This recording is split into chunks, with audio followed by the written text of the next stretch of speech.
The store workers kicked him out more than once. Not gently, kicked. And every single time, this little puppy came right back. He was starving, you could see it. He wasn't being stubborn, he was desperate. He had nowhere else to go and no one looking out for him, so he kept coming back to the only place that smelled like food. They kicked him out again. John was watching from a distance. He couldn't take it anymore. He walked to the nearest shop, bought some food, came back and set it down in front of the puppy. The little guy didn't hesitate for a second. He ate like he hadn't seen food in days, because he probably hadn't. And John stood there watching him eat and knew he wasn't leaving without him. He brought him home. John's little brother saw the puppy the moment they walked through the door and completely lost his mind with excitement. John named him Zippy, and honestly, the name turned out to be more accurate than anyone could have predicted. When Zippy was small, the family had no idea what they were getting into. He seemed like a regular puppy. Cute, a little shy, nothing unusual. They had no idea, because the dog that Zippy grew into is not a normal dog. I'm not exaggerating. I'm not building this up for dramatic effect. Zippy is something else entirely. The family put in the work, John especially. They trained him from the time he was tiny, consistently, patiently, the way you have to with a dog that's actually paying attention to everything you do. And Zippy was paying attention to everything. Now, the results are genuinely hard to believe until you see them. If someone walks into the room holding food, anywhere, Zippy is already there with his bowl in his mouth, ready, waiting, not barking, not jumping, just standing there with his bowl like he's placed an order and is waiting for it to be filled. How does a dog know to do that? Then there was his birthday. The family set out a bunch of balloons for him. What Zippy did with those balloons was not something any of them expected. John, being John, had filled one of the yellow balloons with water as a prank. Zippy popped it, got absolutely soaked, and turned around with an expression that made it very clear he knew exactly what had happened, he knew exactly who was responsible, and this was not over. John pranks Zippy regularly. Magic tricks, fake throws, decoys, all of it. And every single time, Zippy falls for it, realizes what happened, and gets genuinely offended. It never gets old. But here's the thing about Zippy. He gives as good as he gets. Leave anything soft and chewable within his reach? Gone, destroyed, reduced to pieces before you've even left the room. He gets scolded every time. Every time he listens to the scolding with the expression of a dog who has absolutely no idea what you're talking about and finds the accusation frankly insulting. Then he does it again.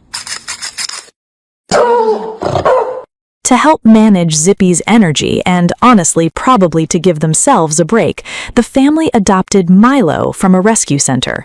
Milo has his own story, a hard one. We'll get to that another time. But when Milo arrived, Zippy's reaction was not what anyone expected. He didn't get excited. He didn't get aggressive. He just didn't acknowledge him. Milo exists. Zippy has noted this. Zippy does not care. He still does exactly what he wants, still chews whatever he finds, still pretends afterward that he wasn't there, didn't do it, and couldn't possibly be the one responsible. Meanwhile, Milo sits quietly in his spot, behaving perfectly, watching all of this unfold with the patience of a dog who has accepted that this is just how things are here. Zippy has habits, specific, consistent, completely unexplainable habits, broken sticks. He finds them on every walk, picks them up, and brings them home every time. The family has given up trying to figure out why. So John and his sister ran a prank. When Zippy came trotting home with a stick in his mouth, John called him over with food, his one true weakness. The moment Zippy turned toward the food, John's sister grabbed the stick and ran. Zippy looked at the food, looked at his stick disappearing around the corner, and ran after the stick. Left the food, chose the stick. Nobody was surprised. That's just Zippy. John got him a new bed recently. Big, soft, comfortable. Exactly what a dog his size needs. Zippy was thrilled, absolutely thrilled. He circled it, tested it, settled in with the energy of someone who had just decided they were not moving for the rest of the day. Then later, he squeezed himself into a tiny fabric house that barely fit his head.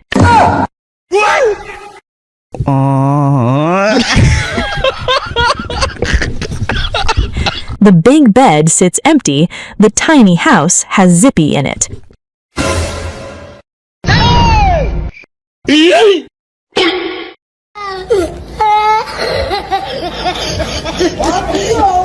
He has been known to pick that little house up and carry it outside, just to walk around with it, for no reason that anyone can determine. John plays football with him sometimes, actual football. Zippy takes it seriously. Yeah, boy. When Zippy is jealous, and he gets jealous, his whole face changes.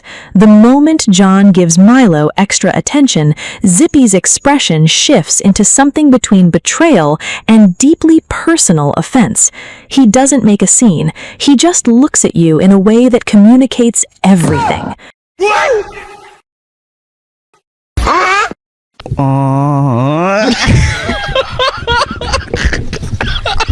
I keep thinking about where this dog started. Kicked out of a store doorway, starving, nobody stopping, nobody caring. That was Zippy.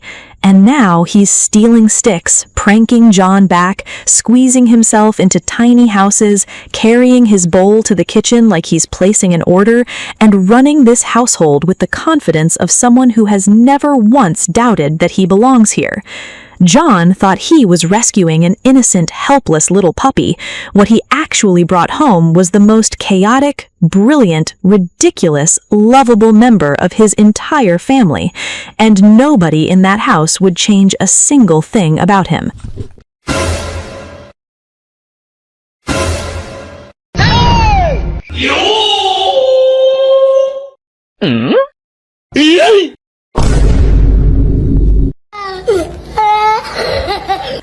If you want to follow Zippy's nonsense in real time, his social media is linked in the description. Trust me, you'll want to. What's your favorite thing about Zippy? Drop it in the comments.